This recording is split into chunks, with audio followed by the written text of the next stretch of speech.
No que vai de 2026, os Estados Unidos já tiveram pelo menos 2 intervenções militares de grande escala em outros países.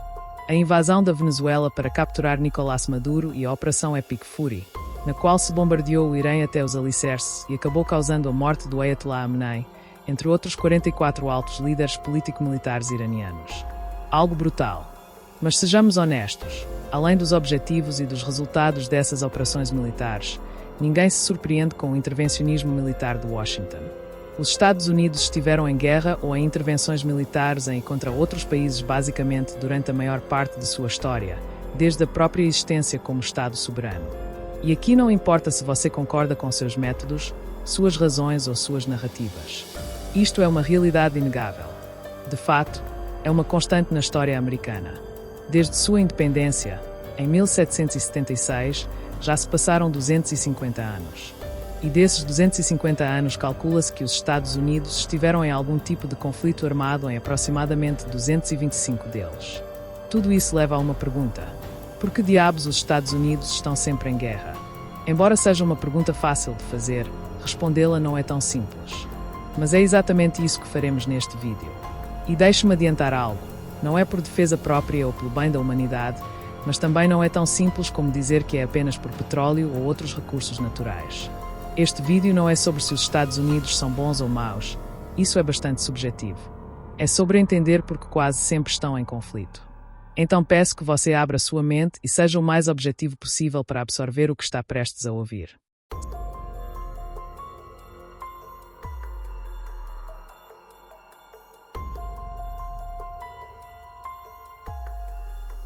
Se queremos entender por que os Estados Unidos parecem estar sempre em guerra, temos que começar pelo princípio.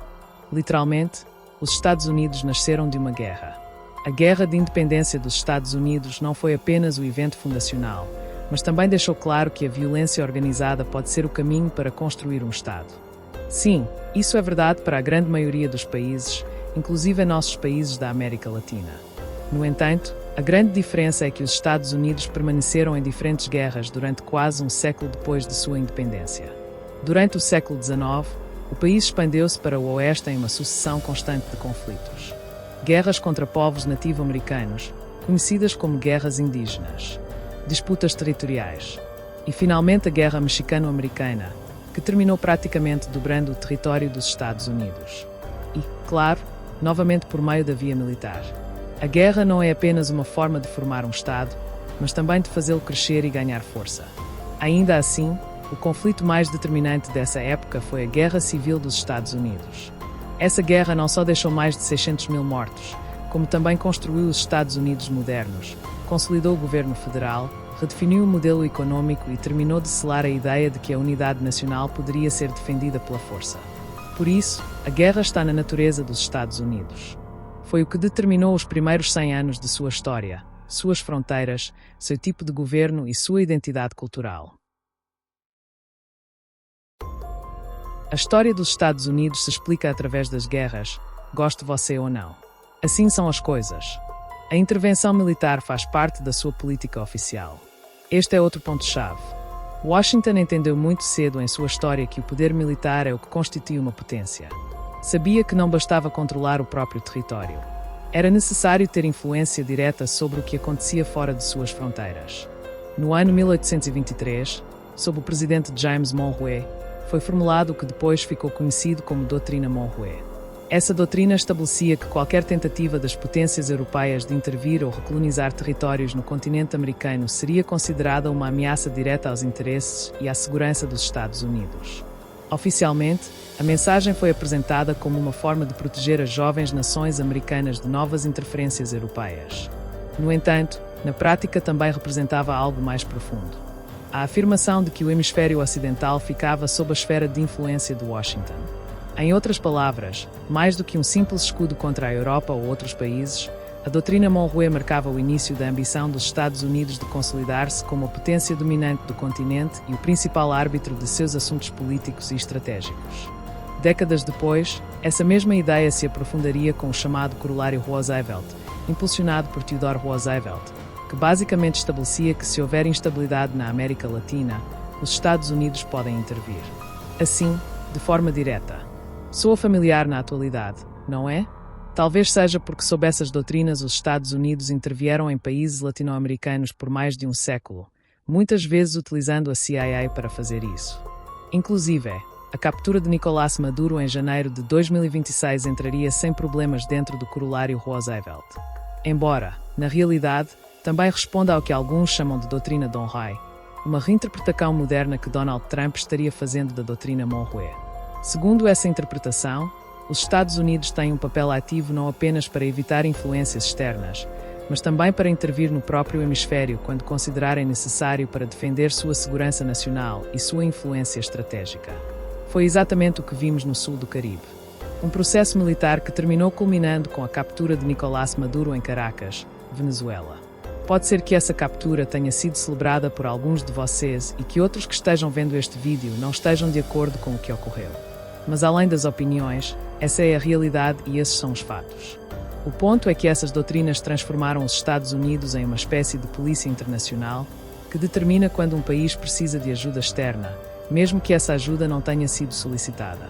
E muitas vezes essa ajuda vem na forma de invasões, bombardeios ou outros tipos de intervenções militares.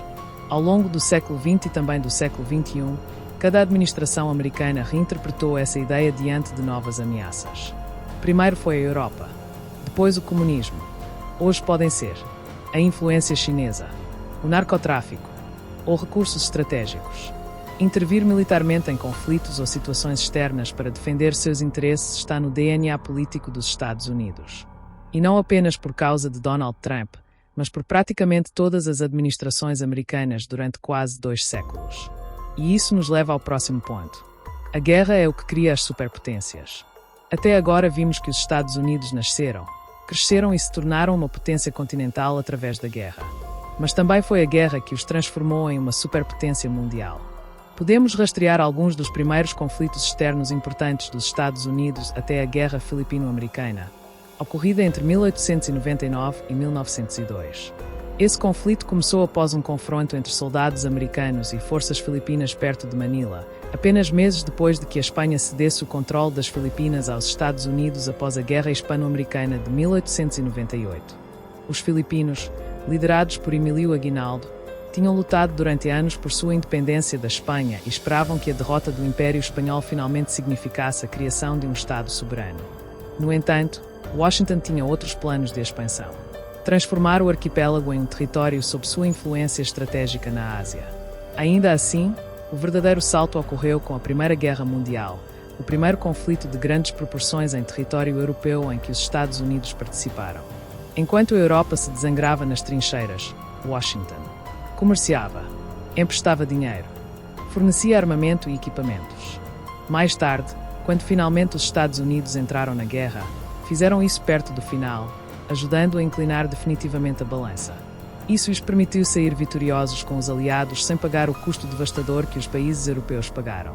As potências europeias ficaram endividadas, devastadas, enfraquecidas.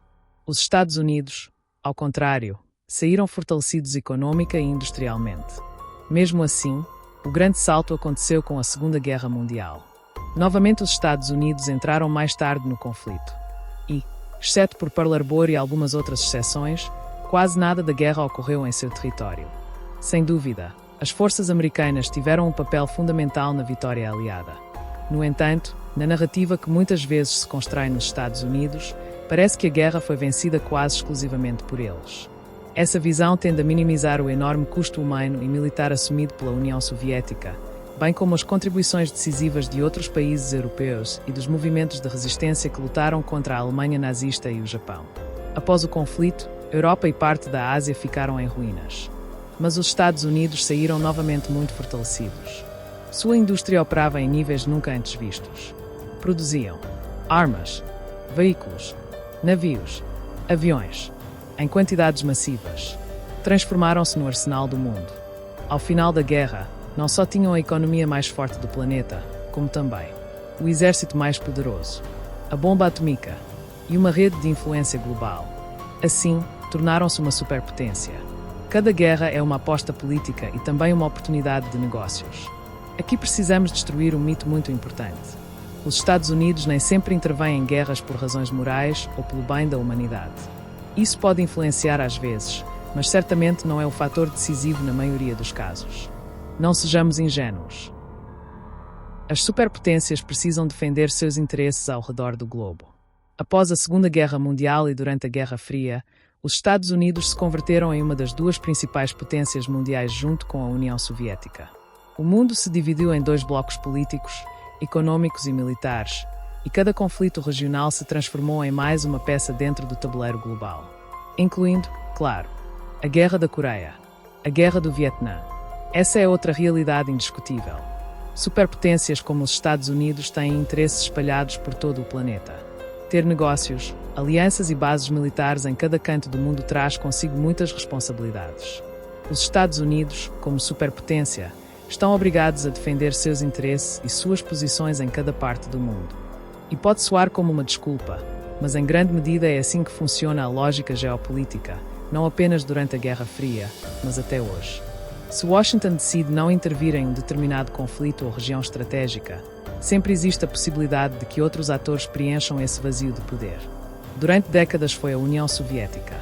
Hoje podem ser Rússia, China, que buscam ampliar sua influência e ganhar terreno no tabuleiro internacional. Então não venha dizer que Rússia ou China não têm os mesmos interesses que os Estados Unidos.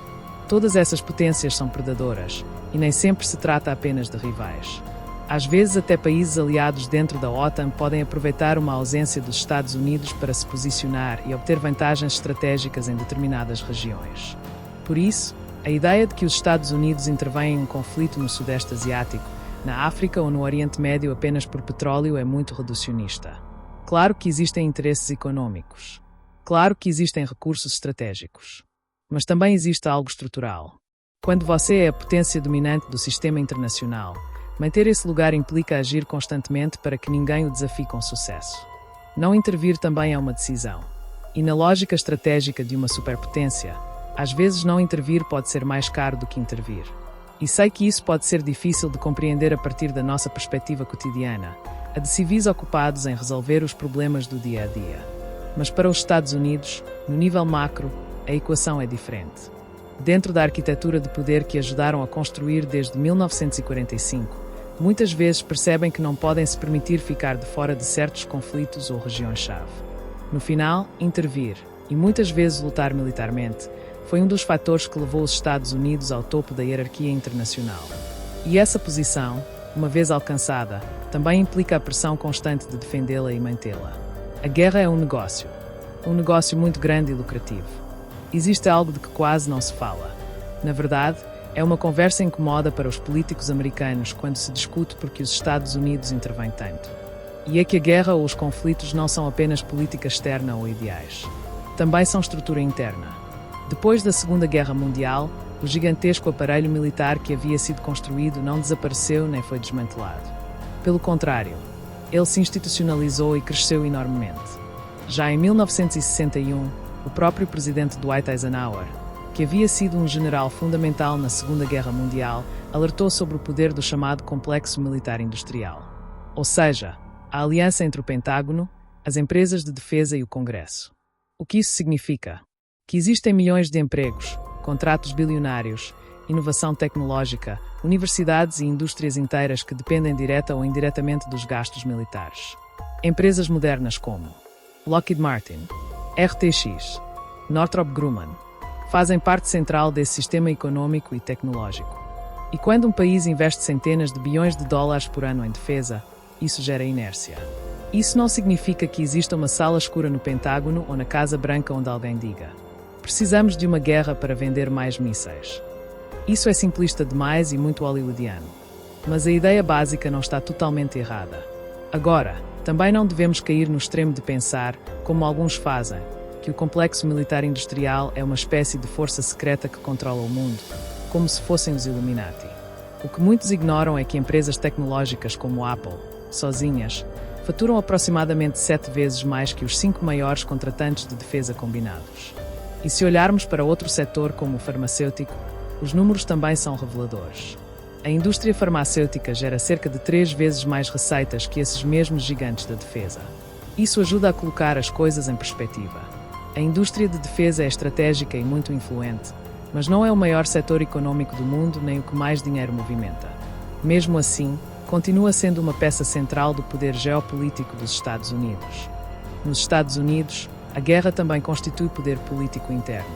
Para qualquer governo, seja democrata ou republicano, a geopolítica e as guerras não são apenas política externa, mas também política interna. Estar em uma guerra pode dar poder e legitimidade a um governo ou fazê-lo perdê-los. Existe inclusive um fenómeno estudado na ciência política chamado Rally Around the Flag. Esse conceito descreve como, diante de uma crise internacional ou conflito externo, a população tende a se unir em torno do presidente e do governo, pelo menos inicialmente. Nesses momentos, as divisões políticas internas diminuem temporariamente. A guerra não projeta apenas poder para fora, mas também pode fortalecer a coesão interna. Isso aconteceu muitas vezes na história dos Estados Unidos. Embora os Estados Unidos tenham estado em guerra durante grande parte de sua história, essas guerras quase nunca ocorreram em seu próprio território. Existem exceções, como Pearl Harbor, os ataques de 11 de setembro de 2001, mas são casos isolados. A enorme maioria das guerras americanas aconteceu muito longe de casa. Em Europa, Ásia, Oriente Médio, África, América Latina. A sociedade americana não vê essas guerras de perto. Eles não ouvem as bombas. Não vivem a destruição em suas cidades. Para muitos, a guerra aparece apenas na televisão ou nas redes sociais. Existe também um fator cultural, especialmente Hollywood. Desde a Segunda Guerra Mundial até hoje, muitas produções cinematográficas retratam os Estados Unidos como os heróis que salvam o mundo. Mesmo filmes que mostram a brutalidade da guerra acabam reforçando ideias de patriotismo, heroísmo, sacrifício nacional. Isso contribui para que a guerra seja percebida como algo necessário ou natural. No final, os Estados Unidos não estão constantemente em guerra apenas por maldade ou bondade, nem somente por petróleo ou democracia. A realidade é muito mais complexa. É resultado de história, geopolítica, estrutura de poder, lógica das superpotências. Desde 1945, os Estados Unidos ocupam o centro do sistema internacional. E manter essa posição significa viver constantemente entre a paz e o conflito. Isso foi tudo. Se quiser apoiar o canal, considere adquirir uma membresia. Você pode ver as opções disponíveis clicando no botão Unir-se, que está logo abaixo deste vídeo. Seu apoio é totalmente opcional, mas eu agradeço muito.